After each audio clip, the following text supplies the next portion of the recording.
Aloha, young filmmakers, aspiring directors, those of you who love action movies and are looking for that filmmaker's perspective on how action movies work and what to look for as a filmmaker for how to make your own action movies. Welcome to Action Movies Storytelling Through Action. I'm Matthew Salanoa, a director and a filmmaker for over 17 years. I started when I was 15 years old and actually started making money making videos as a videographer at the age of 17. So I have a long history with studying movies, loving movies, and even when I was making documentaries, I would still apply what I learned from movies to those projects because at the end of the day, the film format, the film medium, even if it's digital, is still using the same principles of introducing characters, telling a story arc, and getting, most importantly, the audience to have a shared emotional experience with your main characters. So that's where I'm coming from. And if you're interested in being on this journey with me, then welcome to my podcast. I'm starting off with action movies because my first love of movies, I was just a regular guy like everybody else. I love blockbuster movies, I love action movies, and I specifically love superhero films. That's my favorite genre. My favorite genre is the superhero action film or television show. And so I've absorbed a lot of that stuff over the years, and a good amount of what I have to say will be coming from that genre. And today is no exception. Today I'm talking about the Dark Knight trilogy and how is action a component in telling the story of the Dark Knight trilogy, but most specifically, I will go through most of the villains, the major ones, but most specifically, this episode's going to focus on the Dark Knight and the turn of the Harvey Dent character from Harvey Dent to Two-Face. Because I realized that over the years, as much love as people have for the Dark Knight trilogy, and especially that second film, that second movie really changed Hollywood, and a lot of movies tried to ape off of that success and tried and failed at making these sort of movies that have constant twists and turns, and yet learning the wrong lesson about where those twists and turns came from. They came from a very well constructed story from a group of writers that were composed of Christopher Nolan himself, the director of the Dark Knight trilogy, David S. Goyer, who gave us the Blade trilogy, and he's one of the major players in the changing of how we look at superhero cinema. So we have to really take into account that these two big voices are a large part of the story construction of one of the best trilogies of all time, let alone one of the best trilogies of superhero media.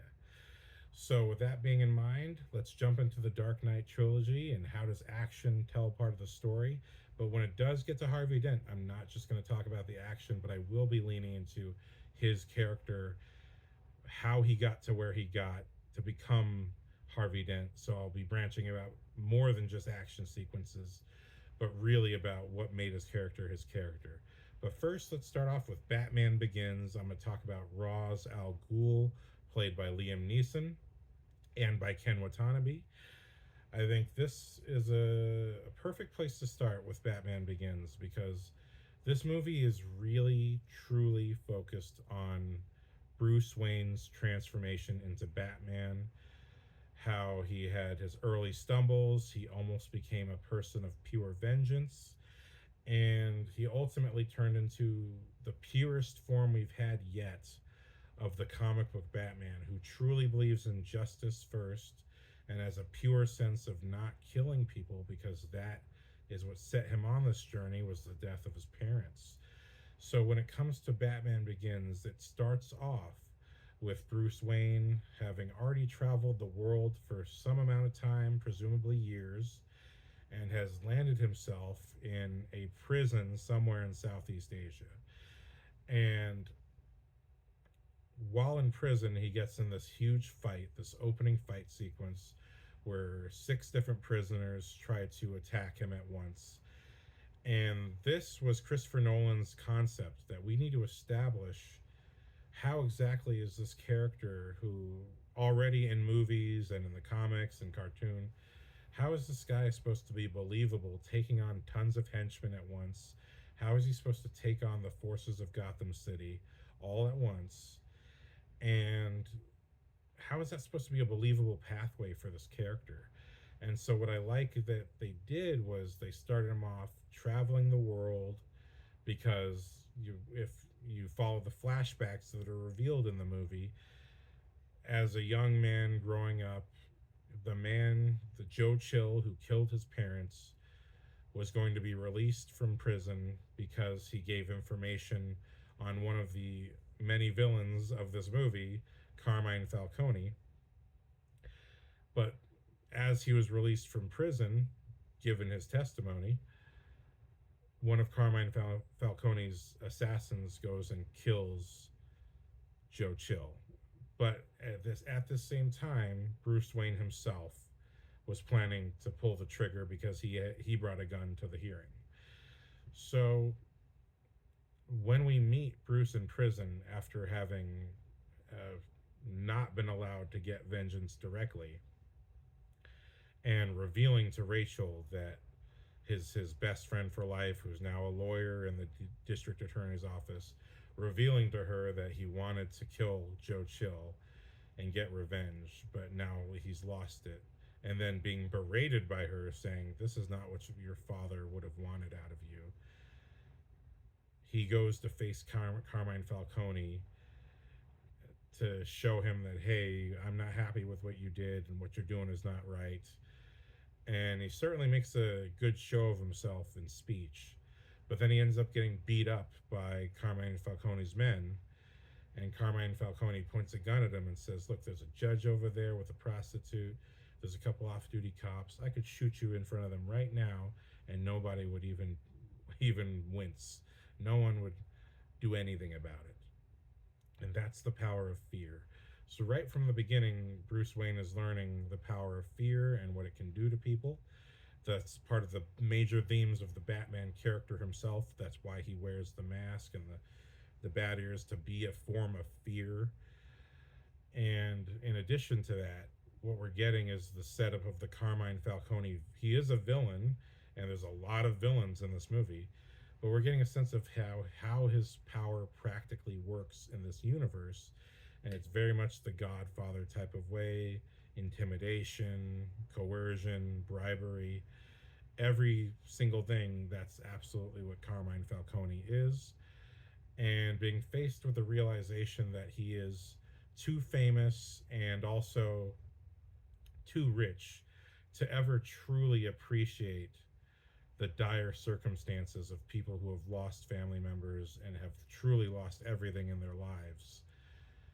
Being faced with that revelation, literally with the words, "You could go 1,000 miles and you'd meet people who still know your name," he decides to travel the world, and he experiences poverty. He witnesses people stealing just to survive, and gets a well rounded concept of what the criminal world actually is.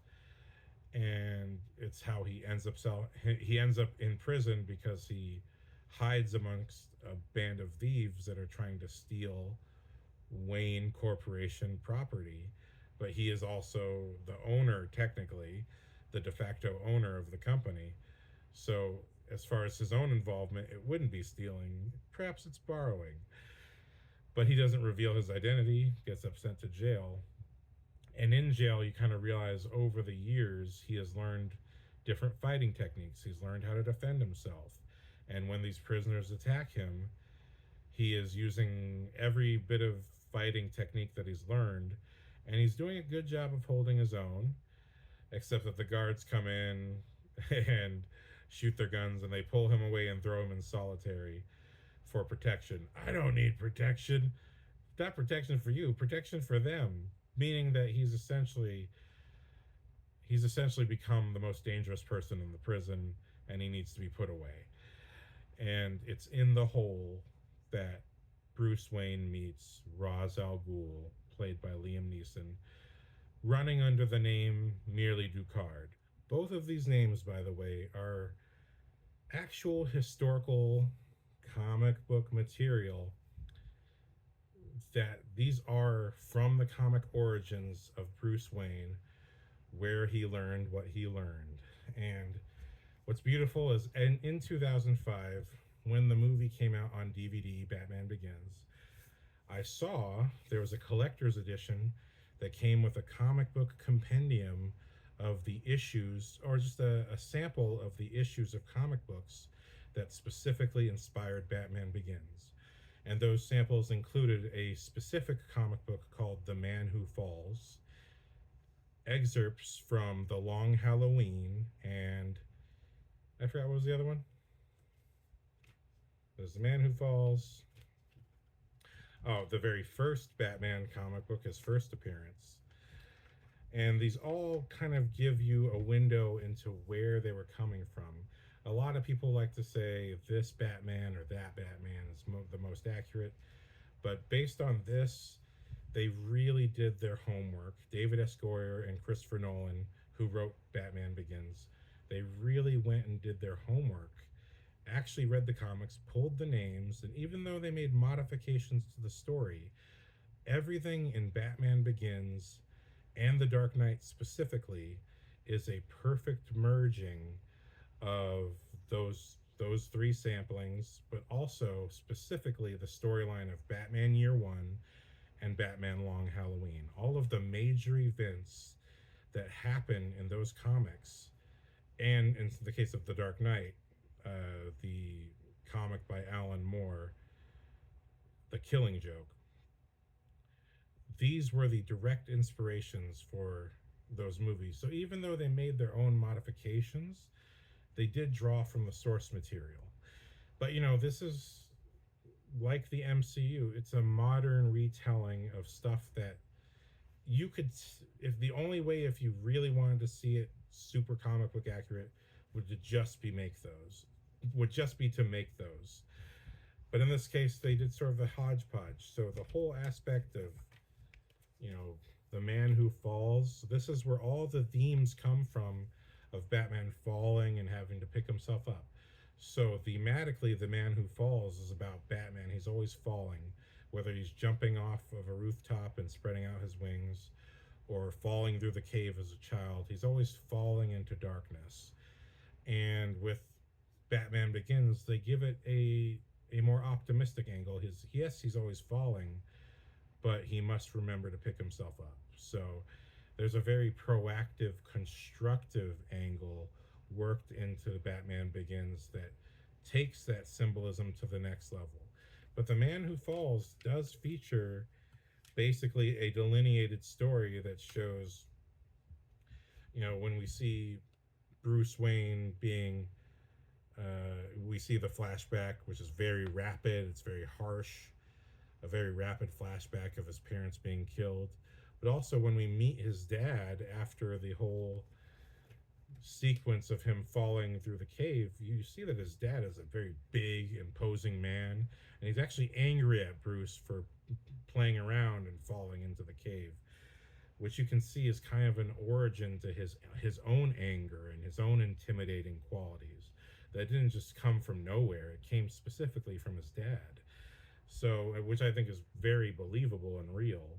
And even if you just look at this presentation and you look at how he's drawn, actually, the casting of Negan, I'm slipping on the actor's name at the moment, Jeffrey Dean Morgan. The casting of Jeffrey Dean Morgan as Thomas Wayne in Batman v Superman it looks very similar to this specific comic book. And remember, David S. Goyer was also part of that series too. So when we get this, we see Bruce Wayne. He's going to college. He wants to connect, but he's watching other people find love, and there he is, not having it himself. He's someone who feels lost in life, and thus when we have the flashback of Bruce Wayne coming to see Alfred, and do you like the college? I like college. The college just doesn't really like me. You know what I mean? He's even wearing the same coat that he's wearing in the Batman Begins flashback that he's wearing here in The Man Who Falls. And when we get to the sort of origins of his character, we see again similar is his training, the martial arts training. We're seeing this is not Ra's al Ghul. This is a different character, but it's one of his masters training him how to do martial arts. And then following that, we have Merely Ducard, who really he's kind of an more of an adventurer type of character, but he's deceptive. He's really a criminal, and that's why Bruce parts ways with him because he's happy with killing, and that's not what Bruce Wayne's all about. But even you even see here, here's the building they use for the League of Shadows, where they do their training. What's kind of their home base. So a lot is being referenced in Batman Begins to this initial comic book. So we even have the fascination with masks, which is something that's even the Spider-Man movie uses, trying to have some origin for why the Green Goblin would wear a dramatic mask. There's a lot of concepts in here for that become a part of both The Man Who Falls and Batman Begins. But so when it comes to the presentation of Ra's al Ghul, Ra's al Ghul comes to Bruce Wayne how? He comes to him in a very nice suit. He clearly is very calm and in control of himself and appears to be a person in a place of success with purpose. And he essentially seduces Bruce with being aware that Bruce Wayne is here not because he's a criminal, but because he's fascinated for some reason with the criminal underworld, and seeing that he's a lost soul, wants to bring him into the League of Shadows and make him more than just a man. He wants to turn him into a true weapon against evil. And in real life, this all what we would call terrorist groups or fanatical factions of whatever religion, people who do terrible things that require the recruitment of young people, all in real life, this is how it happens. These terrorist organizations, however they may be, even our own CIA, they look for people who are lost and have trauma and have a motivation to do something with their lives, but not a sense of direction. And they take advantage of that lack of direction, not to coerce, but seduce them into their way of thinking, because what they need are hardcore believers who will do whatever it is they say. And that's, at the very least, what Ra's al Ghul assumes he can do to Bruce Wayne. But what Ra's al Ghul cannot appreciate from Bruce Wayne's story that he tells them across this movie is that everything that has happened in Bruce Wayne's life has set a certain set of rules within him that were pre-existing to Ra's al Ghul's training. So even though we have this whole training sequence, which could be considered action, Bruce Wayne has his first opening fight scene where he can take down 6 men at once, and yet he's a mess. He's a total mess, and he's really doing it just to do it. He's not really. There's no purpose or function to him fighting these guys in prison. And so when we get to Bruce Wayne accepting Ra's al Ghul's challenge to travel to the League of Shadows home base, across a great distance, across freezing temperatures, and when he reaches the building, which resembles what we see in that comic book, he's immediately attacked by Ra's al Ghul, and he tries to defend himself using the very things that he learned up to the point that allowed him to win against those guys. But these moves are nothing to Ra's al Ghul, who's just had superior training in fighting, but also the self-control to not just be spinning around trying to do crazy moves, but to truly know how to face an opponent. And this is another part of the seduction. Even though Bruce Wayne wins his first fight, he loses the second fight very quickly to a true master. He wins against thugs, which he's trained enough to beat a couple of thugs in battle, but he doesn't win against someone who's a true master of not only the fighting skill but of himself. That as much as Ra's al Ghul will find out is a fanatical terrorist, he's also someone who does have purpose and he does have self control.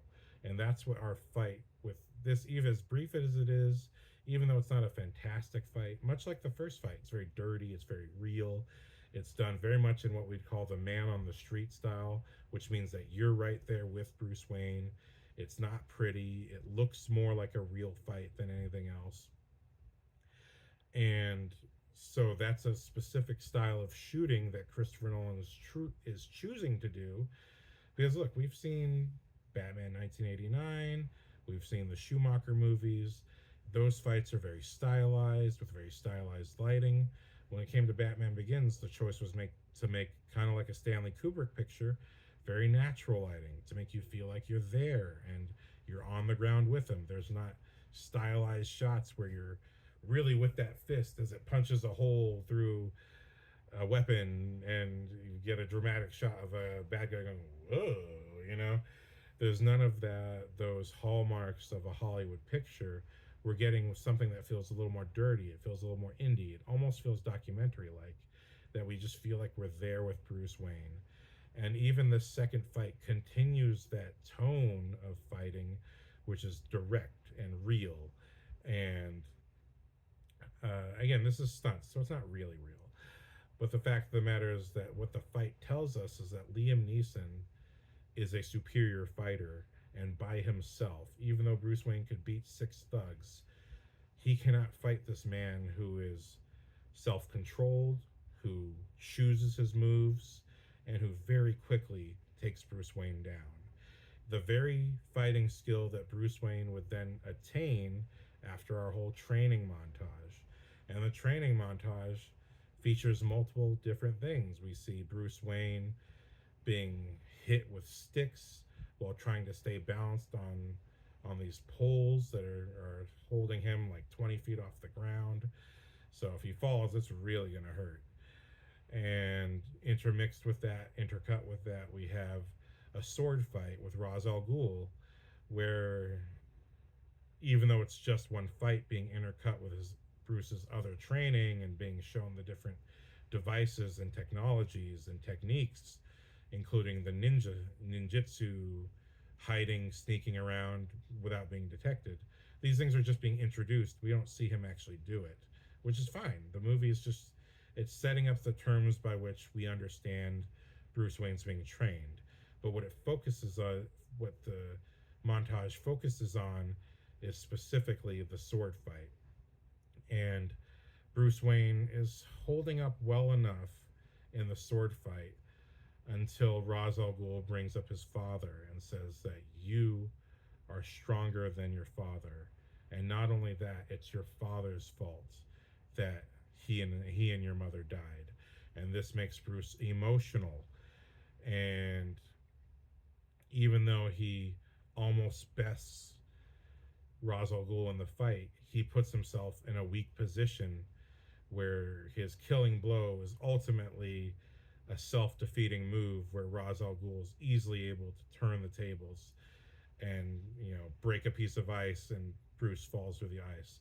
So again, he's lost another fight to Ra's al Ghul. And this is storytelling, right? So storytelling is typically done in what we call threes. You may, if you're a young filmmaker, if you've done any studying on movies, you may have heard of the three-act structure, or essentially stories being told in forms of three, meaning you establish a problem, the character works on that problem or the rising action, and then by the third time the character confronts that problem, they're able to solve it.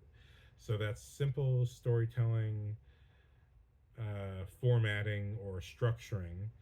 It's a structure for your story to hang on. So his Bruce Wayne, even though again he wins the battle with the thugs in the beginning, he's really a mess. He's without direction, he's without purpose, and he's without self-control.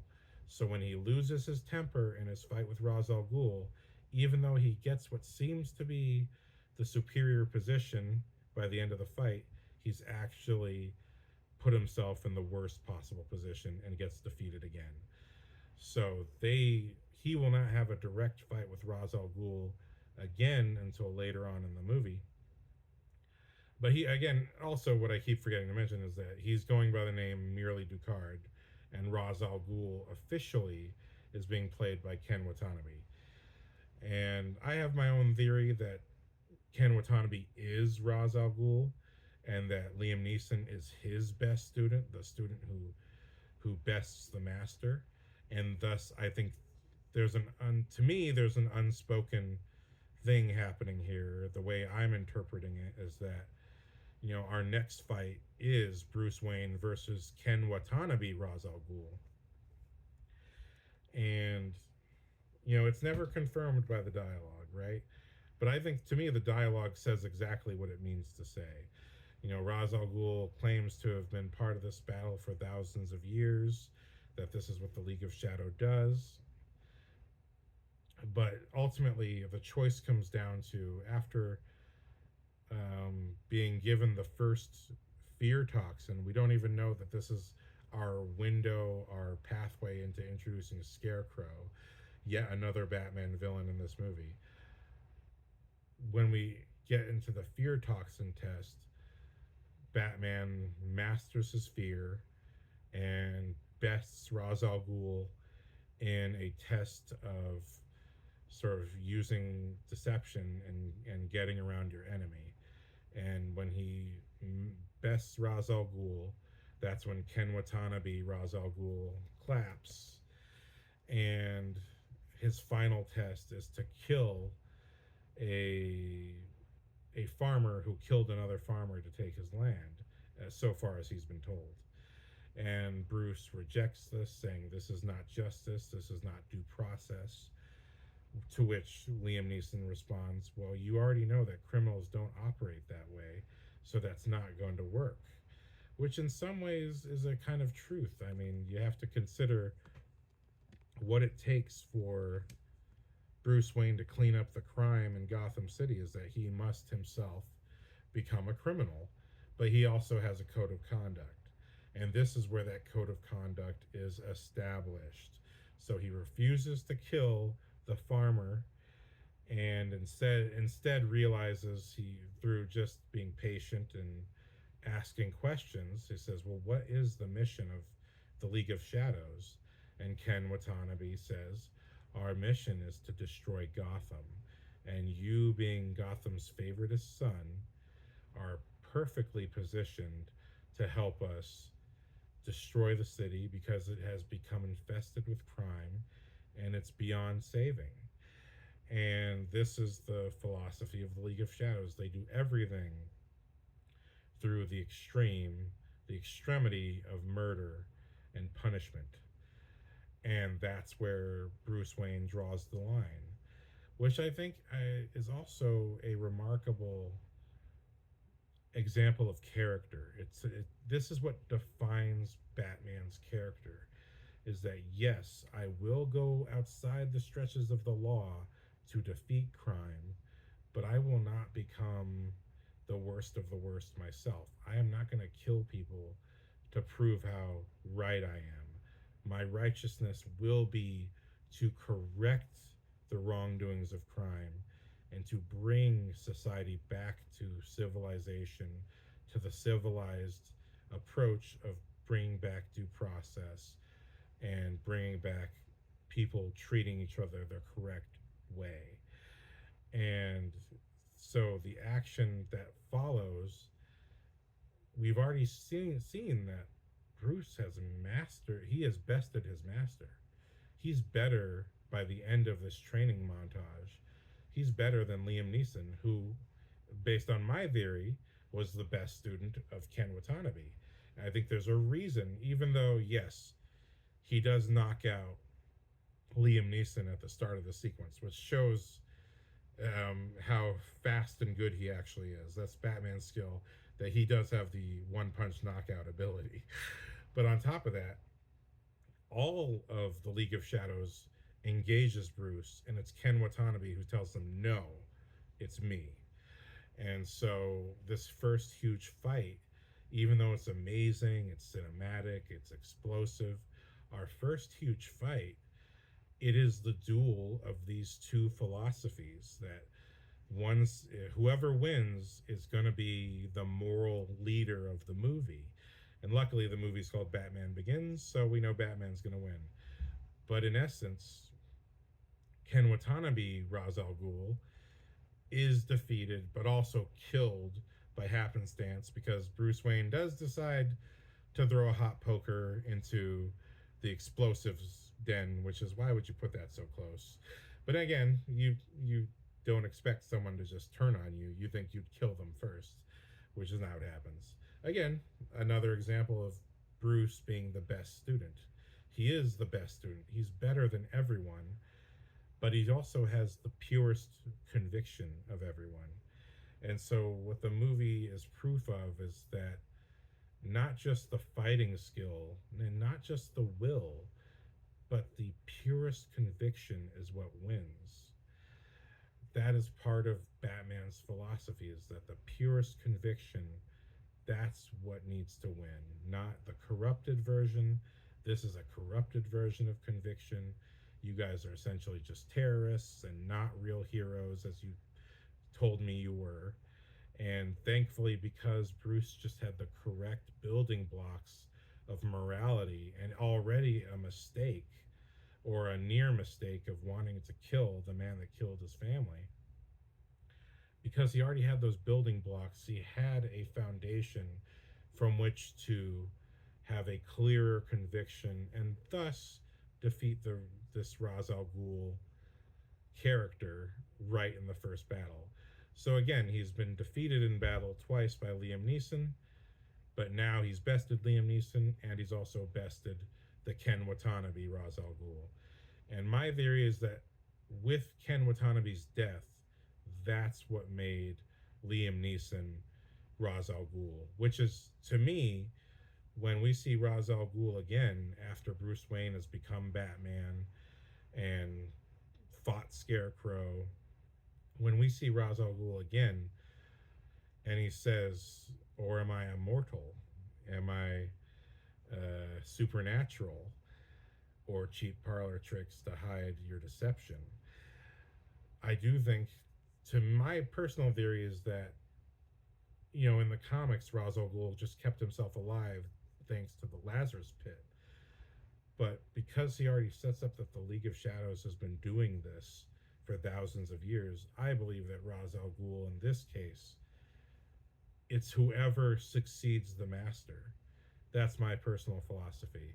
But it's never confirmed by the dialogue. But to me, I feel like that's what's going on. That Ken Watanabe was the best student. He did train Liam Neeson, but now it's Liam Neeson's turn. And Liam Neeson was the best student until Bruce Wayne showed up. And this is how their kind of legacy works. That's my theory. I don't know if it's true or not. But what I appreciate is that, Batman does come up against Scarecrow, who uses that fear toxin on him. We get a great amount of room for the building of the Batman character.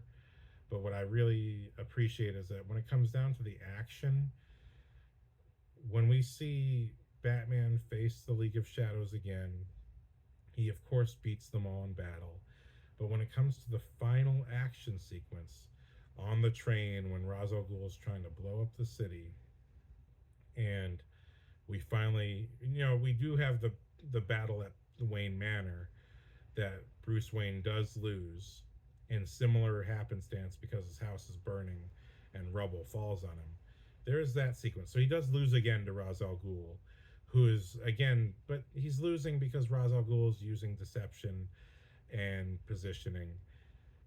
And so, but loss, if, as they say, what doesn't kill you makes you stronger. Because of this loss, it's a reminder of his most important lessons. But even more important than that, Alfred saving him, bringing him down to the Batcave, and reminding him of the theme of the movie: why do we fall? To learn to pick ourselves up. So, how in this case, picking yourself up doesn't just literally mean picking yourself up, but it's how do we not fall again? How do we win again? And so when we're in that train sequence, that train fight, Batman isn't just fighting Ra's al Ghul to fight him. He's also stalling because he's got Gordon driving the Batmobile, trying to blow up the train tracks so that the train crashes in a particular place. And he's just stalling to make sure everything happens the way he wants it to happen. And it's he himself who sabotages the train because that's his mission. But not only that, when we see Batman defeat Ra's al Ghul and Ra's realizes he's about to lose, he's about to fail his mission, Gotham will not blow up. And he asks him the question, are you finally willing to kill me? Meaning that, are you finally succeeding me? Are you finally accepting the lesson that I tried to teach you? Which is yes. The answer is yes, even though Batman tries to slyly get around it by saying, I don't have to kill you, but I don't have to save you either. And meaning I'm not physically killing you, but by letting you die, you are killing him. But again, to me, it's proof that he has learned the lesson, and in this extreme case, this was the necessary thing to do. But what's beautiful, how the action defines the characters. Like, okay, Ra's lost, right? But in the consequence of technically losing to his best students, he accepts his death. Meaning, and I thought that was sort of the most beautiful ending for a villain, is that most of the time when you see villains die, they're horrified, they don't want it to happen. Part of what makes them the villain is that they thought they were going to win and it's a battle of egos. But under Raz's own rules, he follows his own philosophy all the way to the grave, meaning that I was bested by my student. He beat me fair and square, and this is my moment, and so he accepts it. And where do we see that again? We see that again in The Dark Knight Rises. And I'm skipping over Dark Knight here because Dark Knight is what I'm building to. Dark Knight Rises, or as occasionally called humorously, Batman Begins 2. Dark Knight Rises begins with the harrowing Bane sequence where Bane is captured with two of his fellow League of Shadows members by the CIA. They're on a plane, but it's a ruse. There's another plane that latches itself onto the CIA plane, rips the wings apart. League of Shadows paramilitary guys kill all the CIA people. And the whole purpose of this thing was that the CIA was picking up a nuclear physicist who is important to the plot of the rest of the movie. And Bane just wants to get him before they get him, but he wants to make it look like everyone died on the flight. So, but what he does was, because the CIA, so they say, reports that they're just bringing one member of the League of Shadows with them, he tells them, well, we need one person in the wreckage, brother.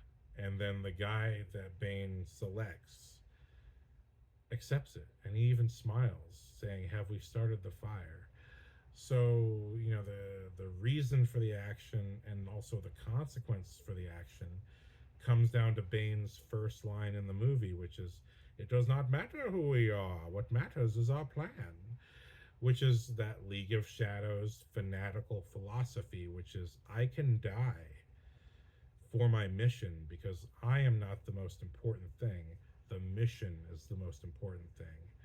And it's absolute faith and absolute fanaticism that these guys operate on. And then when you see Bane taking over the criminal elements of Gotham, and the thugs of Gotham become part of Bane's army, you see the clear difference between the League of Shadows men, who do whatever Bane says without question, without thought, happy to die for the cause. And then you see the thugs, who they are the egotistical people, and they just want to live. One of my favorite performances in The Dark Knight Rises is after Bane has enacted his plot to essentially blow up all the bridges and tunnels and turn Gotham into uh, an occupied state, there's this whole system they have where they're essentially capturing people, saying that by us capturing you, you have committed some crime, and your punishment is either death or exile. And exile is pushing you out into the ice, and you're allowed to walk to freedom across the ice, but the ice always breaks. And so essentially, both sentences are death, which again is exactly the Legion of Shadows way of doing things. Is like, if we think you're bad, you're dead. That's our only solution.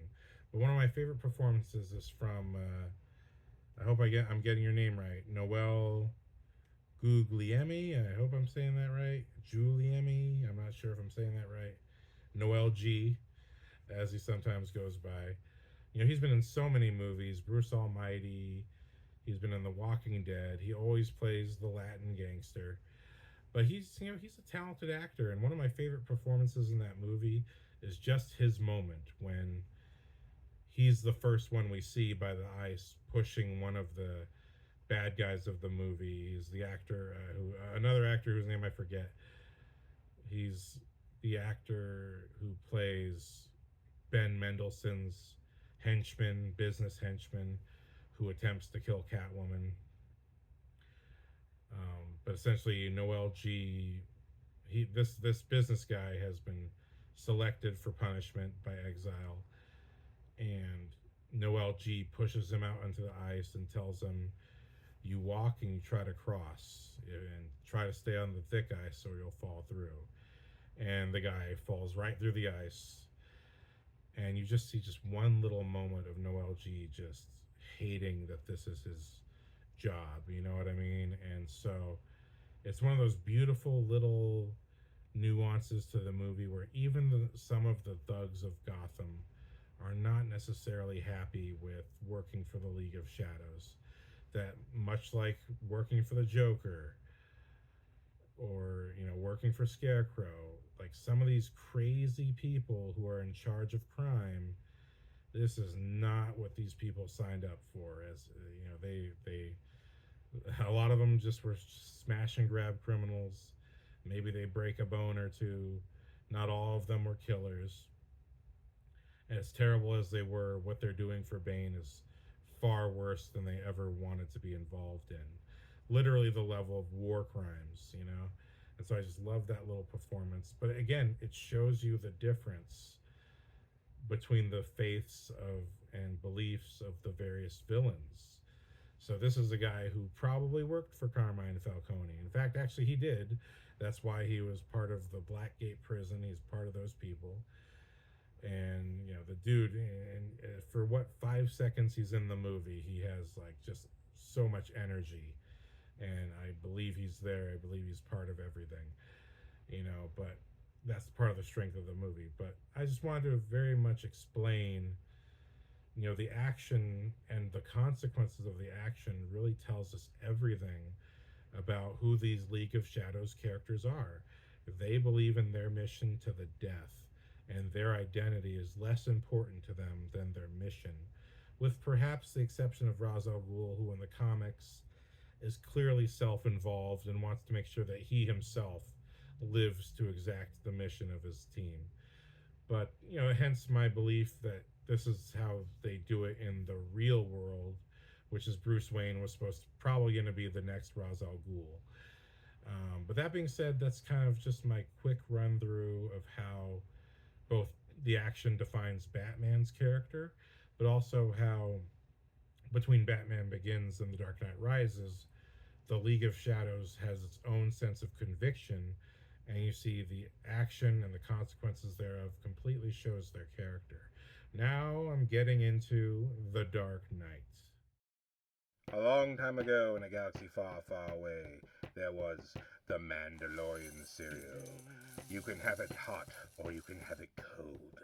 Or you can have it with Rosario Dawson if she's free for a breakfast brunch meeting. But really, you won't do that. because you're just a sad nerd who bought this hoping to have a background for your toys, but you live with your mother and she threw away the box. The Mandalorian cereal, you must have it if you're a nerd. Mandalorian cereal not available anywhere anymore. Boom, boom. All right. The big event, The Dark Knight. How's the action define the character? Right off the bat, let's talk about the Joker. The movie begins with the exciting bank heist sequence where we see, what was it, 5 different bank heist guys. It's very much a Heat inspired sequence. If you haven't seen the movie Heat, directed by, I believe it's Michael Mann, it's an exhilarating movie. It's very much where the tone and style of The Dark Knight came from. And that's what this opening sequence really establishes. It's like this extreme bank heist where 5 different criminals in Joker masks break into a bank, and as each criminal does their job, one guy turns off the alarms, one guy unlocks the bank vault. As each one of them does their job, whoever's with them doing that job kills that person.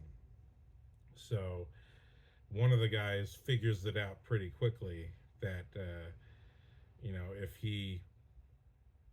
he doesn't kill the guy he's with, he's going to get killed himself.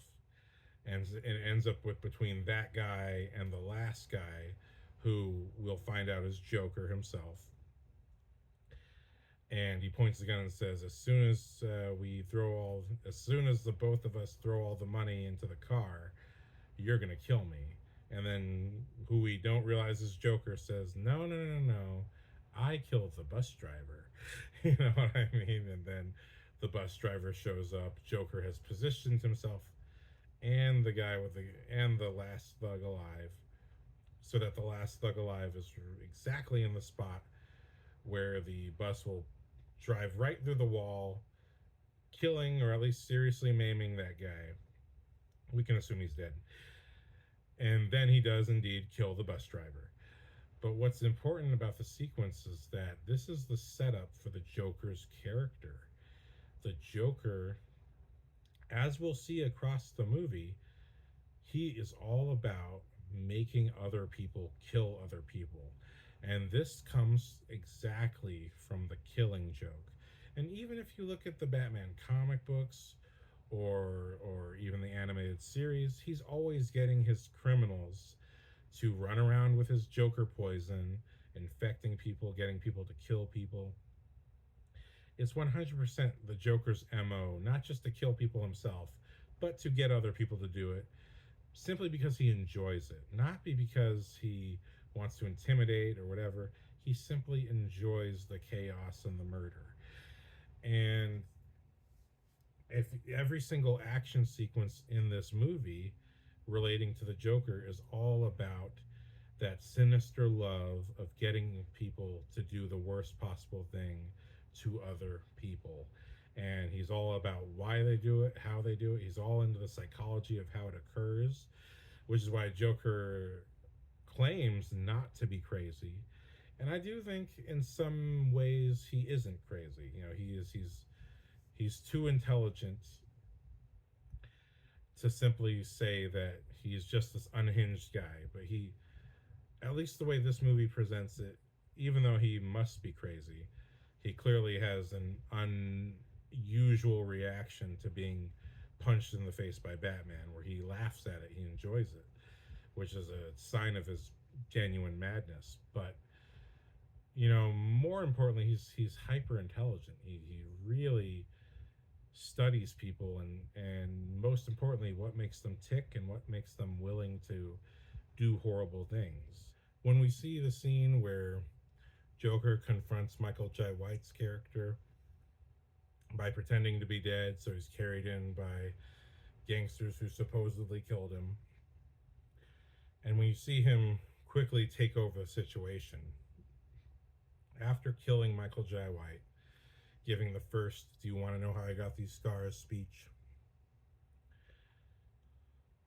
After killing them, the 3 men that remain alive of Michael Jai White's syndicate, he breaks a pool cue and a pool cue stick in half and throws it down and says, "We only have room for one person on our team, so you guys better figure it out and make it quick." And essentially, he's again making people, even though this is a scene of violence that we don't see, this is part of his character, making people kill each other. That's part of what he loves doing. And he's always revealing where his philosophy is coming from. And it really comes out when he talks to Harvey Dent for the first time, but I'll get to that later when I'm talking about Harvey Dent.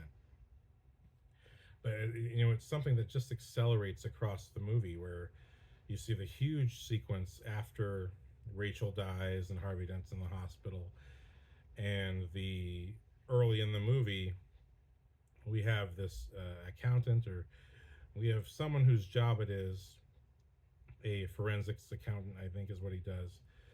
His job it is to find where the money goes, and he discovers the Batmobile and realizes that Bruce Wayne is Batman, and tries to blackmail Lucius Fox and Bruce Wayne at the same time. He goes on the news after all, even though Lucius Fox has a successful scene of convincing him that, and I love that scene. You're trying to tell me that you believe your client is a man who dresses up in a suit and beats up criminals in the middle of the night with his bare hands, and you want to blackmail this person? You know what I mean? It was kind of suggesting that you want to commit a crime right now, and you know that this person will most likely come to beat you up in the middle of the night. Is that really what you want to play with right now? And a very fun, effective scene. And we see when, after the Joker's heinous crimes blowing up both Harvey Dent and Rachel Dawes, yet Harvey Dent survives. Then after those events, Coleman Reese, the forensics investigator, decides to go on the news and say, well, because Joker has asked for Batman to be identified, I'll identify him, hoping that this crime stops.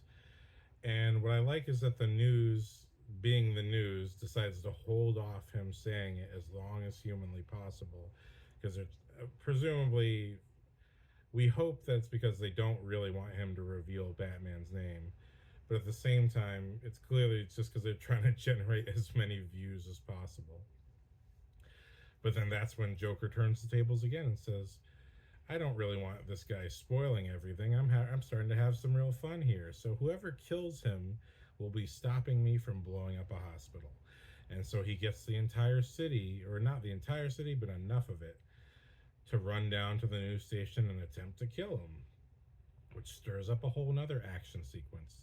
So we're getting action, but it's all motivated really by character motivation and the pure love of chaos that Joker is. That he is not a fanatic trying to save the world through horrific means. He's someone who believes that the world is actually a chaotic, horrible place, but people are simply pretending to be nice and good because it suits them or because it helps them fit in.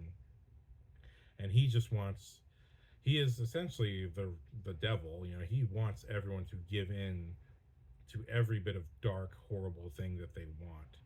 Ironically, this is the thing that Bane enables when he conquers Gotham in the third movie. But especially when we come to the finale of The Dark Knight, and it becomes the conundrum of the two fairies, because Joker has he's made a terrorist threat against the bridges and tunnels of Gotham. The only option left is roads leading out of town and ferries ferrying people out of town who want to get out of Gotham City. And so we have one ferry with all the innocent civilians and one ferry with all the criminals who were arrested thanks to the hard work of Batman, Commissioner Gordon, and Harvey Dent. And it's the conundrum of both boats have a detonator that will blow up the other boat. And if neither of them does it, I'll blow up both boats. And so you see the pressure and the joy of Joker's getting people to kill other people. But simultaneously, part of why he's creating all of this terror and why he actually focuses a lot of his efforts on terrorizing specifically Harvey Dent is this all comes from The Killing Joke, where in the Killing Joke comic book, written by the amazing Alan Moore, who gave us Watchmen, V for Vendetta, volumes of Swamp Thing. I read the first volume. It's such a good read. I'm even currently reading Miracle Man Volume 1 by Alan Moore. I've read the first chapter of Alan Moore's Illuminations, which was a very, very shocking and difficult read, not because of the prose, but because of the content. There's some really, he goes places in that first chapter. And I'm kind of taking a break from that and reading Miracle Man so I can have something a little more digestible for my light stomach. Yeah, but in The Killing Joke, Joker has found out that Batgirl is Barbara Gordon, finds her in her apartment, shoots her, undresses her, takes horrific pornographic photographs of her, and then kidnaps Commissioner Gordon himself, strips him down to nothing, and then puts him through a fun house where all the photographs, where all the visuals are the photographs he took of his daughter, terrorized, this horrible smut experience. And what this is Alan Moore, what he likes to do is bridge comic books with hardcore reality and he likes to put to test the values of superheroes with the tragedy of reality. Which, even if you look at what do you get for the man who has everything, with the story about Superman, and he's been placed in a fantasy reality where he's living on Krypton. Krypton never exploded, and he actually has everything he ever wanted, which was his knowing his true birth parents and having a family on Krypton, being a part of his heritage, and he's forced once this alien weapon that's been put on him is ripped off. In the dream state, he's forced to watch it all be blown up. He's forced to experience the very thing that he's only heard about. Alan Moore loves to test his characters' values with hardcore reality, that in reality, people do truly evil things to other people. Whatever fantasy you think is happening out there because you watch television, people do truly evil things to other people. And The Killing Joke is all about that reality. And as horrific as that comic is, the whole point of it was both to push Commissioner Gordon and to push Batman to the point of abandoning their hardcore values and saying, come on, I've gone as far as I possibly can. You're really not going to kill me? Come on. You are just like me. One bad day brought you to the point of doing what you're doing, and you're just one bad day away from being me, being someone who has decided that the rules don't matter and that life doesn't matter. And here's my proof. Look what I did. Are you really going to stick with your values? And even though this is not a direct adaptation, because that is horrible, and they did do an animated adaptation, which was not bad, but they totally skirted around a lot of the realities. They skirted around certain elements of it too. But if you look at what Joker does in this movie to Harvey Dent, it's very pointed. But now that I'm at the point of talking about Two-Face, let's get into Two-Face. Now, like I said at the beginning of this video, a lot of people get very confused about this movie, and especially when you look at the Hollywood attempts to copy this movie, There was so many movies after The Dark Knight that were so tone serious and dark. And this is a point where Marvel, the MCU, was just starting, and they made it their hardcore commitment to keep Marvel light and fun. That superheroes don't have to be dark. But this is just where The Dark Knight went because it was based off of the material. But I think still to this day, part of why a lot of those Hollywood attempts to capture that magic failed. And I see still today, to this day, people are very confused about why there were so many twists and turns and how that happened. And specifically, what I want to respond to is I saw this comment where someone was confused about, hey, what exactly is it that took Harvey Dent from being this normal good guy to being Two Face? Because it to them just seemed like this extreme change. But it's not that extreme for me, having watched Christopher Nolan's movies at this point, because I saw Batman Begins first, but then that led me to, hey, what else has this guy made? And I watched Memento and The Prestige and all that stuff. So, especially with Memento, it's not new for Christopher Nolan to tell revenge stories where just the death of a loved one is enough to make someone want revenge. But if you really look at, again, let's go back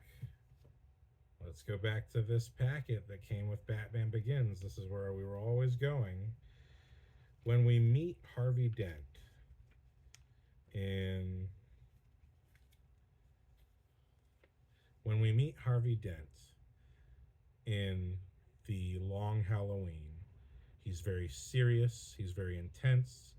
He's kind of seen as a joke in the comic book, but simultaneously, we have the building blocks that there is a killer going around killing people. And essentially, the plot of The Batman with Robert Pattinson is the exact same premise of this mysterious killer in The Long Halloween. In The Long Halloween, Harvey Dent, Commissioner Gordon, and Batman team up, and that exact frame that you see when they team up, let me show you this because it's so beautiful.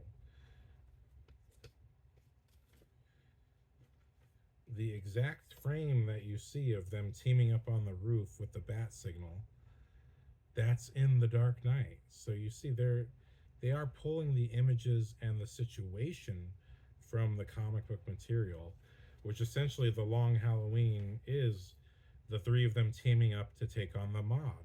And it's the same warning. If we take on the mob, it's going to get personal, and they're going to try to take us out, and they're going to do whatever it takes to kill us. And it's about these three men who have this absolute conviction. But in the differences in the comic book, this mysterious killer has already started killing people, killing mobsters, and the mob doesn't know, is it Batman who's doing this to us? But at the same time, let me show you another image.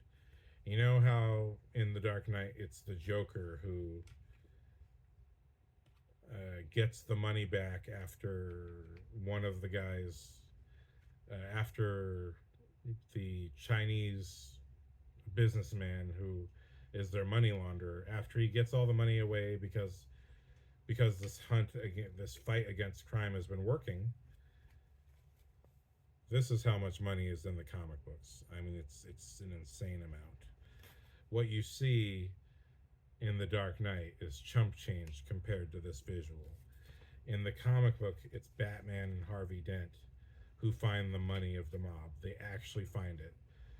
And it's Batman's idea to burn it all. And it's even Harvey Dent in this scene says, all of it? You know what I mean? So some part of Harvey Dent in the comic is hinted at that, maybe he's not all good. Even though up until this point, every time we've seen him, he's kind of the joke of Gotham because he's trying so hard to be good. And he just can't get ahead because the criminals have too much influence in the city, a la Batman Begins, right? So, but that's one of our few little hints that Harvey Dent, aside from his fanaticism, is perhaps got a little bit more going on that could lead to him being Two-Face. But it turns out that this mysterious killer who's been killing mobsters is Harvey Dent. But the excerpt that we see from The Long Halloween, let me show you one last frame. The excerpt that we see from The Long Halloween, we see Harvey Dent and his wife, right? The consequence of burning all that money leads to an attempt to kill Harvey and his wife in their home. It's the very explosion that we see with Rachel Dawes, okay? So that's the comic book that I'm drawing on here, okay? So the Dark Knight trilogy, especially Batman Begins and The Dark Knight, are both heavily, heavily influenced by The Man Who Falls, Batman Year One, and ultimately The Long Halloween. And essentially, those stories are told across those two movies. Now, the difference is that in The Long Halloween, Harvey Dent already is the serial killer running around killing mobsters, and his wife was actually helping him. And the mob explosion simply commits him to being Two-Face. Now, in The Dark Knight, this is turned on its head. Harvey Dent is purely good, but let's walk through his journey in The Dark Knight, okay? When we are first introduced to Harvey Dent in the movie The Dark Knight, we're in the courtroom scene. Harvey Dent's actually late for court because he's been talking with the mayor. He's making big waves as the new district attorney, putting away lots of criminals with the help of Commissioner Gordon. So there's already kind of a pairing happening, even if it's a bit indirect. And in this scene, Eric Roberts, who plays Salvatore Marone, the follow up or the successor to Carmine Falcone, who's still gone mad thanks to Scarecrow and Batman Begins. Eric Roberts is on the stand, and they bring up a witness to put Salvatore Marone away, and the witness decides to pull a gun on Harvey Dent. And right from this first scene, we get one of our early little. It's an action moment, not a full-on action sequence, but the witness pulls the gun on Harvey Dent. He pulls the trigger. The gun misfires. It does not work. Harvey Dent is shocked for just a second, but only a second. And then once he realizes that gun's not firing, he grabs the gun, disarms the guy, punches him right in the face. And this is very different from Rachel Dawes, who we've seen in the first movie, played by Katie Holmes. Now it's Maggie Gyllenhaal. And it's very different from the DA from the other movie. This, right off the bat, you try to shoot me, I'm getting you right back in the face. And it is again a punch to the face. And not only that, which side of the face is it? The same side that Harvey Dent's face will later be scarred in. And so the guy has a black eye, has a purple eye right away in that scene. But this is our first little inkling that Harvey Dent is made for Gotham City. You know what I mean? Although he is a purely good guy, he's the White Knight. He's not afraid of violence, and he's not afraid to respond to violence with violence. So already, if you're paying attention to the movie, the seed and the stage is being set to tell you that this guy is not exactly your regular customer. Okay, he may not be the fanatical mess that is Harvey Dent in Batman The Long Halloween, but it's a great way to introduce that he's not afraid, again, of responding to violence with violence. So, any normal lawyer would probably just back up and be ha ha ha, but instead he responds by checking out the gun, meaning he's also comfortable with guns. So a lot's being established in this scene. Not only that he's talking to the mayor, which is why he's late for the courtroom scene, but that he responds to violence with violence, and he knows weapons. So he's kind of a more well-rounded character than we're used to for what should be a typical lawyer. He's truly not afraid of these people because on some level, he is just like them. which is what he is in the comic book. So that's our first little hint of what he's capable of being. After this sequence where he hits that guy in the face, it's still a great scene. After this sequence, Harvey Dent goes and meets with Commissioner Gordon. They talk for the very first time. And something cool about the production design, the way the set is decorated in this scene. I never noticed it before, but I have to credit this was an Instagram video or perhaps a TikTok video, I'm not sure. Someone out there pointed out how if you pay attention to the set, half of Harvey Dent's room is organized and the other half is disorganized, meaning storytelling through production design. So, not just the action, but even the very design of the set itself reflects that kind of dual conflicted nature of Harvey Dent. But even more so, what's the most important part of this scene? Because here the scene is about Harvey Dent teaming up with Commissioner Gordon, and Harvey Dent does ask him, "Hey, I want to meet Batman. I know that you're working with him, even though you keep telling people that you're not working with him. I know that you are. So I have to meet him. You have to bring me in so I can truly be effective in helping put away these criminals. I have to know what's going on." And Commissioner Gordon says the less people that know, the better these operations go. But Harvey Dent tells him this is very key information to all the plot twists that happen in this movie. It's explained right here in this scene. I've already tried to put away two of your major crimes unit cops for corruption. And he names Wirtz and Ramirez. So he knows these same criminals, the names that he says, these are the ones who abduct him later when Joker takes over the mafia. And, Harvey's put in one warehouse with tons of drums of gasoline, and Rachel Dawes is put in the other warehouse. He names these exact names right from the beginning.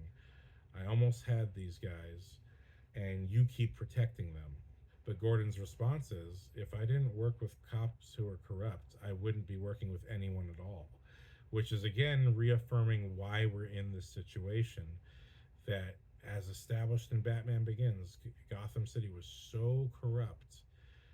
Jim Gordon was literally the only cop who wasn't ripping off people. But what got him by was that everyone knew he wouldn't rat on them. So even though he was not corrupt, he was technically complicit. And so, it's very self-reflective, it's very honest, but also it's him saying, "Hey, everyone's corrupt. There's nowhere I can go to find a clean cop in this city. So, it's either we're working with them or we're not working." So, but these are the fact of the matter is, multiple times in this movie, Harvey Dent is telling Gordon exactly who to look for who's causing the problems in all these busts, and who's still helping the criminals get away. When we have the huge funeral sequence where the entirety of Gotham is having basically a funeral parade to commemorate Commissioner Loeb, and the mayor's life has been threatened. After Joker reveals himself to being part of the firing squad that fires the bullets in salute and attempts to kill the mayor, but Commissioner gets in the way. But Gordon gets in the way. That's when we get, out of all of the chaos, Harvey Dent finds one of the Joker's goons, and he's handcuffed to an ambulance, and he sees he's about to leave the guy because he's not saying anything, but then he notices the name tag on the goon's suit says Rachel Dawes, and he realizes this is the Joker letting him know that's the next target. So he takes over the ambulance and drives away with the back doors open, barely, really not hiding what he's doing to anybody. Anyone who saw this would think that's really suspicious, if not for the insane chaos of what's going on. So it is pure luck that he gets away without being seen. Or perhaps not luck, considering again the massive amount of chaos. But what happens after this? Harvey Dent brings the goon to an alleyway somewhere in Gotham, and he puts a gun to the guy's head and says, I'm gonna flip my coin, and if the coin lands on tails, you're dead. If it lands on heads, you have to keep your head. If it lands on tails, not so lucky. Of course, we don't know the reveal yet that this is actually a two-sided coin. It's both sides are heads. But that doesn't matter. The fact of the matter is that right here, Harvey Dent is performing what is technically an illegal crime, an illegal form of interrogation, because it's coercion, it's force, it's what do you call it? There's a word. It's cruel and unusual punishment, specifically unusual because he's using the flip of his coin. So he's breaking many laws in this moment, and he's willing to do that because he just wants to save Rachel. And although you as an audience member may be totally there with him and understand where he's coming from, once more, this is another massive hint at the extreme nature of Harvey Dent. That in his own nature, with the first scene, with the first scene involving a gun, we have him disarming a guy and punching him right in the face.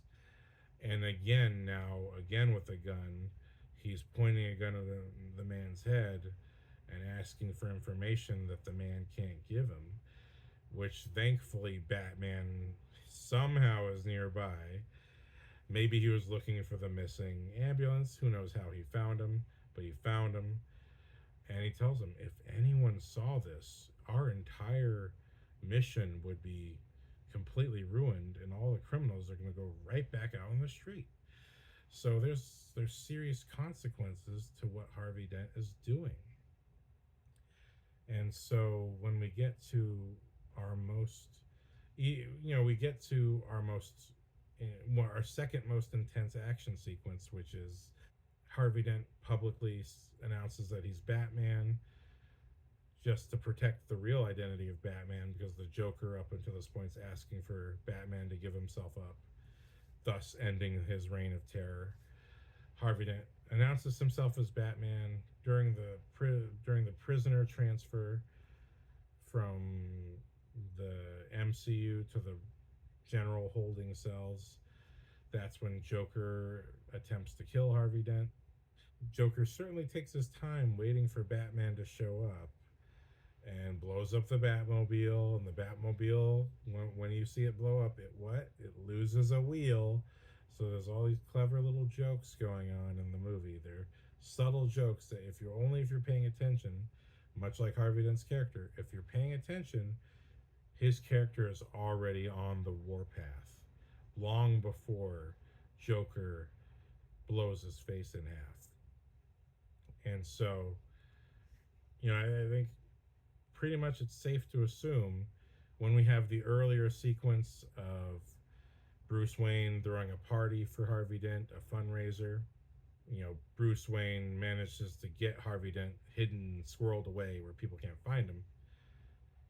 It ends up being Rachel who's put in the sights of Joker, and it's Batman's concern for her that Joker pays attention to, and he realizes, oh, this is personal for Batman. He literally jumps out the window for this woman, even though all these other people are in danger too. And so I think Joker knew at that moment, if you're not Harvey Dent, you're someone who also cares about this woman. I think that's why Rachel Dawes gets picked as the human sacrifice, thus being the name tag on that goon's suit that Harvey Dent then captures for that brief little moment. What they do with him and how they hide what's going on, I don't know. Seems a little odd. I guess they put him in a holding cell and just no one talks to him. How do they hide the fact that Harvey Dent did what he did? But either way, the seeds are very clearly there. But then when you look at the harrowing action sequence that follows after they arrest the Joker, and the Joker reveals to Batman that because Harvey Dent has suddenly gone missing. But what happens? What happens after Batman saves Harvey Dent and arrests the Joker? What happens in that sequence? You see Harvey Dent's on the news, and people say, "But you have been working with Batman all along." And Harvey Dent says, "No, I'm just glad he was there to save my ass." And he gets in a car and he has a ride. And who is the driver? It's Wirtz. It's the guy. We have the beginning of the movie after the Joker sequence when you see it's nighttime and the bat signal goes up. We see Wirtz and Ramirez, the actress who plays Ramirez, who is Gordon's sort of first in command or second in command. She's talking to the sort of more portly detective who is Wirtz. She's saying, "I hear on the news that we're close to finding Batman." And he says, "The investigation is ongoing, but these two, the reason we're introduced to them together, even though, it's not revealed till later, is that they are both the informants who are the ones who are basically sabotaging Gordon's missions." So when we see Harvey Dent after being saved by Batman, he gets into a car and he's driven away. It's Wirtz. It's that portly detective who drives him away. So that's the guy who he later kills, right? That's the guy who takes him to the warehouse. And so that's the information Harvey Dent already knows, right? He knows who took him to the warehouse. He just doesn't know who kidnapped Rachel. So when we get that harrowing action sequence, first we have Batman punching the Joker in the face in the interrogation room and Joker laughing at it. So again, what does action tell us with that interrogation scene? Batman's solution so far has been intimidation through punching, through force, through fear, and none of that works on the Joker. So the character of the Joker, he completely responds the opposite way to punishment and force. And it's also kind of a hint at the time, I believe we have sort of the revelation of some of the tortures in Guantanamo Bay and stuff like that. So this is kind of one of those scenes that is also a partial reflection of reality, whether it was meant to be or not. That just because you interrogate someone with force and fear does not necessarily mean that you're going to get what you want. And I've seen this podcast with Evie Pamporas, who used to be in the Secret Service, who is a specially trained interrogator. And she talks about examples when cops have tried to intimidate and coerce people to give them confessions, even though they already had the evidence. They ultimately got stonewalled, and the person that they were trying to intimidate doesn't give them anything at all. So it's one of those signs that what is just an entertaining scene in this movie actually does reflect reality to a certain extent. Where Joker, as crazy as he is, has his own conviction and cannot be defeated by being punched in the face and having scary Batman in front of him, because he just sees Batman as a reflection of himself. So it doesn't really matter. And so, again, action, or in this case, just pure violence, is telling us who these characters are. But in addition to that, this whole chase sequence where now Batman is trying to race to save Rachel and the police are trying to race to get to Harvey Dent, we have this whole personal phone call where the Joker has allowed Harvey Dent and Rachel Dawes to talk to each other over the phone for the last minutes of their lives. And throughout the movie, Harvey Dent has been strongly suggesting he would like to marry Rachel Dawes. He's technically already proposed to her. And so, over the course of this scene, although Rachel herself has had conflict and has technically not broken up with Harvey, but not said yes to being his fiance. Her conflict was that she does still love Bruce Wayne, but in this scene, pushed to their extremes, Rachel reveals, you know what, I do absolutely love you, and my answer is yes, I will marry you. Um, but the whole assumption, and typically what happens in these movies, is that the girl will be saved, but Joker gave the wrong information. So Batman ends up saving Harvey Dent when we know he's the only one who could have gotten to either one in time. Batman ends up saving Harvey Dent, and he is shocked. It's a quick edit, but he is shocked to realize, oh, this is Harvey. Well, okay, I still got to save him, but all of this is on purpose, But even then, this is technically an action sequence, but it's a dramatic sequence. So the action, everything involving Harvey Dent action wise, is just pushing him further and further toward the edge. And, Joker's line at the end of the movie, madness, as you know, just takes a little push. But it's a bunch of little pushes, you know what I mean? So it takes Harvey Dent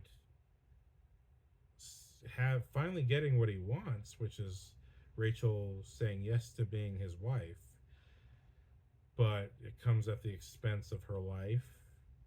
His face is burned in half, and the worst way possible he could find out that Rachel died, he gives her his coin before the huge trailer flipping action sequence where Batman saves him. He gives her his coin. Batman finds that coin in the rubble and leaves it, shiny side up.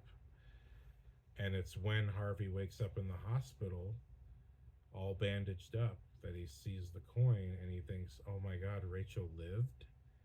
And then he turns it around and it's all burned and he knows she didn't. That's when he loses it and rips off the bandages. And this brings us to one of my favorite scenes in the movie, which is Gordon comes to talk to Harvey Dent, not knowing who betrayed him. And he asks him, who was it that took you to the warehouse, or who did you see last? And Harvey Dent at this point has had enough. Like I already said, as is in the movie, he has said multiple times to Jim Gordon who the bad cops are, specifically the bad cops in this story.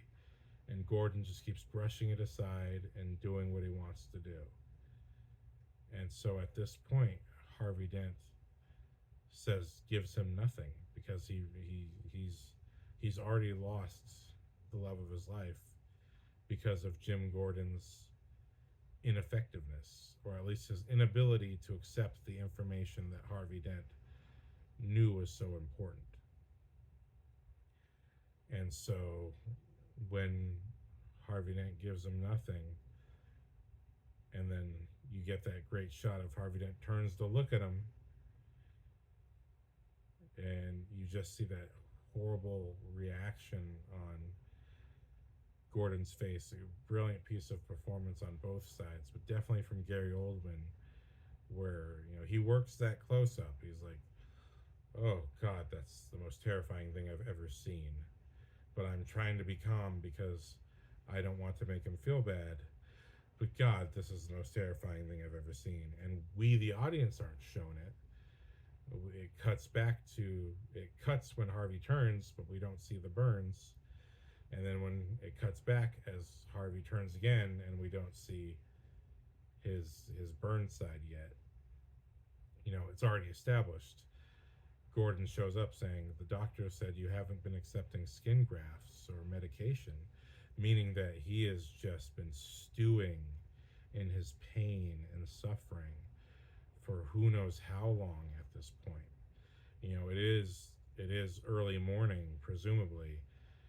The the both warehouses blew up around midnight. So this is at least 8 hours that Harvey Dent has had no medication and nothing to cover up his wounds. So he has just been sitting in absolute agony and trauma, knowing, again, with the reveal of the coin, knowing that his loved one, the person most precious to him, has been killed. And knowing that he, at the very least, one of the cops he's warned Jim Gordon about is the one responsible for him being in that situation, right? So that's 8 hours at least. Even if it's early morning, it was only 6 hours, right? That's a lot of time to just be stewing in absolute rage, righteous rage, but also turning self righteous at a certain point. But righteous rage, he was right about everything, and to find that this would not have happened if this man had just listened to him in the first place. And so the final lines of this scene are Jim Gordon saying, "I'm sorry, Harvey." Because Harvey does tell him, "I already tried to tell you. Why would you listen to me now?" And his response is, "I'm sorry, Harvey." And that's when Harvey turns and we see his face and how scary it looks. And also very true to the comics, right? He has that snarl. It's purpley, it's gross looking. It looks exactly like Two-Face from the comic books / cartoon, except it's the horrific real life type of version. And so, and he turns and looks at him. Now it's also the reveal to the audience, "Oh my God." And his line is, "No, you're not. Not yet." Meaning that Harvey Dent is set on revenge, and the first person he's looking at for the responsibility is Jim Gordon. Again, for all the reasons stated. So Harvey Dent has had all the seeds of his violent nature have been set, but now he has a genuine, legitimate reason to be furious at both Batman and Commissioner Gordon, who have been condoning working with the exact cops he's warned about this entire time. And without that happening, none of what just happened to him would have occurred. So when we get the Joker sequence and the city trying to kill Coleman Reese and all of that, and the Joker shows up, and Harvey Dent is also vengeful toward Joker. He knows this is Joker's fault. But Joker I don't think he really convinces him of anything. But he essentially tells him, "Look, like the reason this happened to you is because you thought you could plot and scheme your way around the crime and evil of reality. When the reality is that people just accept whatever they're told to accept. If I say that a gangbanger will get shot, or a truck full of soldiers explodes, nobody panics. Nobody acts like that's a bad thing," which is a very fair line. It's a very, in every way, it's the exact thing that is what Dent's saying to Gordon's like, "Hey, there's bad things happening right now. You should stop it right now before it becomes a worse problem."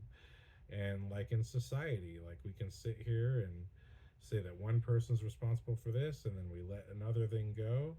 This person's bad, but we let this other thing go because we can't. That person can't possibly be responsible for the terrible things they do or whatever it is. We come up with all our little justifications. A gangbanger can get shot and we don't freak out, but we do freak out when a kid shoots up a school. And it's like we keep picking and choosing what's horrifying to us in society.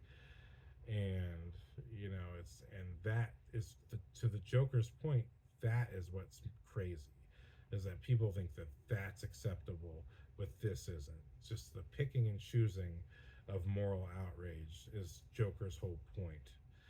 And that in Joker's point of view, it's all fair game. And so the Joker literally hands the gun to Harvey that he'll use for the rest of the movie, and once more tries to get him to kill, and gives him the opportunity to kill him. And that's when Harvey picks up the coin, and the coin becomes the officially becomes the Two-Face coin of, okay, heads or tails, heads you live, tails you don't. And the Joker loves that. But it's this philosophy and this moment, and also what are the rules of the character, right? Like, the Joker's rules are that everything is fair game and that nobody's really that good when you really get down to it, which is also a great speech from George Carlin. It's like, when you get right down to it, you know what I mean? We're all the same, we're all ugly. But in this case, Harvey Dent, Two Face, has his own rules, which he still, in some way, believes in justice. But in this case, he transfers his belief in justice into randomization. Whatever the coin says is what justice will be. He has selected his rule of doing things, and we find out, hey, it landed heads because Joker in the next scene is, putting hand sanitizer on. It's just such a good scene. Rest in peace, Heath Ledger. But again, when now Harvey Dent is set free by the Joker and he becomes Two-Face, and even though he's not the Two-Face that has a bunch of henchmen, I don't think that's really necessary. We've already had 2 or 3 villains who have henchmen. We have the Mob having henchmen. We have League of Shadows henchmen. We have Scarecrow having henchmen. We have Joker acquiring all the henchmen of all the mafia in this movie. Basically, he's the anti-Batman, to every letter of the word. So I don't think Harvey Dent really needed to go so far as being another criminal with henchmen. But just the fact that he was set on his own path of revenge, which starts off with Wirtz, who, he finds in a bar, and then he asks for the name. Who's the other person working for Salvatore Marone? Ramirez. And again, confirmation. Already Wirtz was in his sights.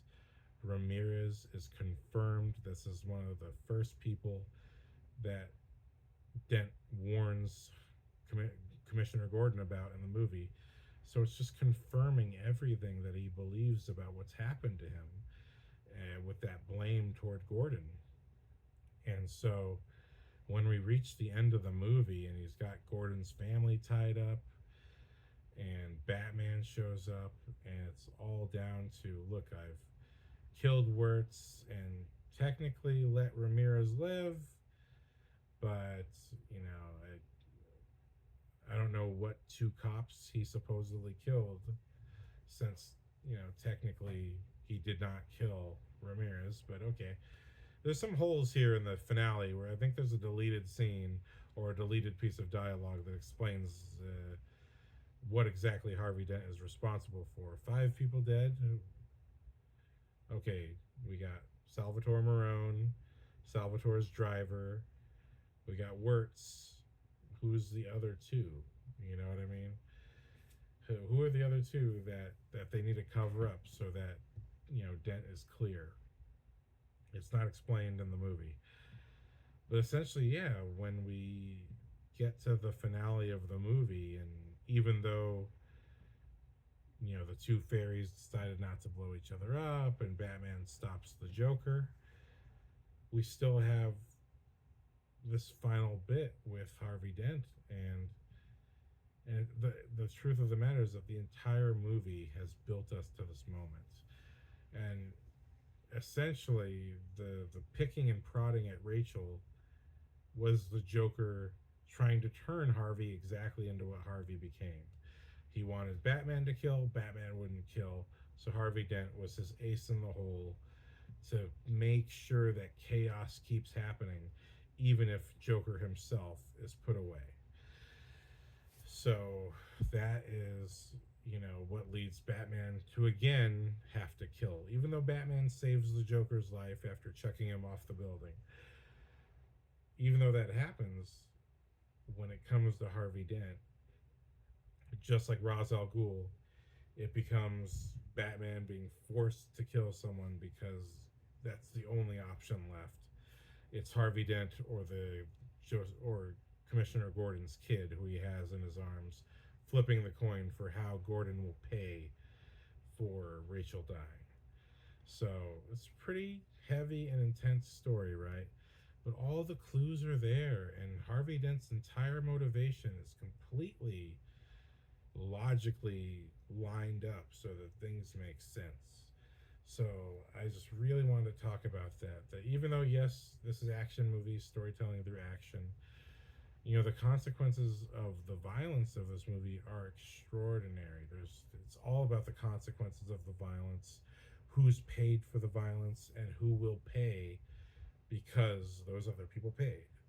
So I think this is the Dark Knight trilogy, and especially the Dark Knight. Most people find that the Dark Knight is their favorite or best. Some days I think Dark Knight Rises is the best, but truth be told, Dark Knight just holds a special place in my heart. It's one of the few movies I've seen twice in theaters, which is only like two. But yeah, I was really impressed with this movie. I was fortunate enough to see it in IMAX the first time and then a regular screen the second time, but it was great.